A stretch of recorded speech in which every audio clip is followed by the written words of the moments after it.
आज पूरे देश की निगाहें एक सीट पर हैं कि वहाँ उम्मीदवार कौन है। मैं बात कर रहा हूँ वायनाड की, और आपको पता चल ही गया होगा कि वहाँ कांग्रेस से उम्मीदवार कौन है, प्रियंका गांधी। सभी की निगाहें उसी पर हैं। केरल की वायनाड लोकसभा सीट से उपचुनाव के लिए उम्मीदवार कांग्रेस ने घोषित कर दिए हैं, जिसमें उनका नाम है प्रियंका गांधी, जिन्हें उम्मीदवार बनाया गया है। यह चुनावी दौड़ प्रियंका के लिए खास है क्योंकि यह उनका पहला चुनावी मुकाबला होगा। कांग्रेस ने इस बात की आधिकारिक घोषणा मंगलवार को की, जब निर्वाचन आयोग ने वायनाड सीट पर उपचुनाव की तारीखों का ऐलान किया। प्रियंका गांधी के साथ साथ कांग्रेस ने पलक्कड़ और चेलक्कारा विधानसभा सीटों पर भी अपने उम्मीदवार का ऐलान कर दिया है। इसी पर आज विस्तार से थोड़ी सी बात कर लेते हैं कि प्रियंका गांधी का नाम वायनाड से उम्मीदवार के रूप में सामने आने के बाद यह सीट उनके भाई राहुल गांधी द्वारा छोड़ी गई है। राहुल गांधी ने हाल ही में लोकसभा चुनाव में 2 सीटों वायनाड और रायबरेली से जीत हासिल की थी, लेकिन उन्होंने रायबरेली को बनाए रखने का फैसला किया और अब प्रियंका गांधी इस सीट से अपनी राजनीतिक यात्रा की शुरुआत करने जा रही हैं। कांग्रेस पार्टी ने इस चुनाव को लेकर अपनी रणनीतियों को भी तेज कर दिया है और प्रियंका गांधी जल्द ही वायनाड में अपनी नामांकन जो प्रक्रिया है उसे पूरा कर लेंगी। यह चुनाव न केवल प्रियंका के लिए बल्कि कांग्रेस पार्टी के लिए भी एक महत्वपूर्ण अवसर होगा और महत्वपूर्ण चुनौती भी, क्योंकि सभी की निगाहें उसी पर हैं कि प्रियंका गांधी का परिणाम क्या होगा। और भाजपा तो अपनी पूरी ताकत लगाने वाली है। यदि भाजपा ने प्रियंका गांधी को हरा लिया तो यह एक तरह का इतिहास बन जाएगा, लेकिन उस सीट पर प्रियंका गांधी को हराना भी इतना आसान नहीं होगा। चुनाव आयोग ने 13 नवंबर को मतदान की तारीख तय कर दी है और नतीजे 23 नवंबर को घोषित कर दिए जाएंगे।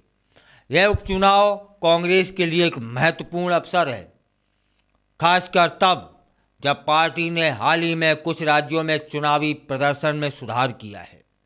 कांग्रेस अध्यक्ष मल्लिकार्जुन खड़गे का कहना है कि पार्टी को इन तीनों सीटों पर जीत की उम्मीद है और कार्यकर्ताओं ने पिछले कुछ महीनों में इस दिशा में काफ़ी मेहनत की है। इसके साथ ही यह भी देखा जा रहा है कि पार्टी अपने प्रचार अभियान को कैसे संचालित करती है और मतदाताओं के बीच अपनी उपस्थिति कैसे बढ़ाएगी। यह देखने वाली बात होगी। प्रियंका गांधी का वायनाड से चुनावी मैदान में उतरना एक नई शुरुआत का प्रतीक है। उनकी राजनीतिक यात्रा की शुरुआत मानी जा रही है। उन्होंने कहा कि वह अपने भाई राहुल गांधी की अनुपस्थिति को महसूस नहीं होने देंगी और पूरी मेहनत करेंगी ताकि वह क्षेत्र के लोगों को अच्छा प्रतिनिधित्व दे सके। इसके बाद उनके इस बयान से यह स्पष्ट हो गया कि वह इस जिम्मेदारी को गंभीरता से ले रही हैं और अपने कार्यों के प्रति प्रतिबद्ध भी हैं। इससे यह भी पता चलता है कि प्रियंका गांधी ने अपने राजनीतिक कैरियर को एक नई दिशा देने के लिए तैयार कर लिया है और वे अपने अनुभवों का लाभ उठाकर जनता के बीच अपनी छवि बनाने का प्रयास निश्चित करेंगी। कांग्रेस ने पहले ही पलक्कड़ से राहुल मामो कोताहिल और चेलक्कारा से राम्या हरिदास को उम्मीदवार बनाया है। इन सभी सीटों पर चुनावी प्रचार तेज हो चुका है और कांग्रेस ने विभिन्न क्षेत्रों में पोस्टर अभियान शुरू भी कर दिए हैं। इसके अलावा पार्टी ने स्थानीय स्तर पर कई बैठकें आयोजित की ताकि कार्यकर्ताओं को सक्रिय किया जा सके और मतदाताओं के बीच अपनी उपस्थिति बढ़ाई जा सके।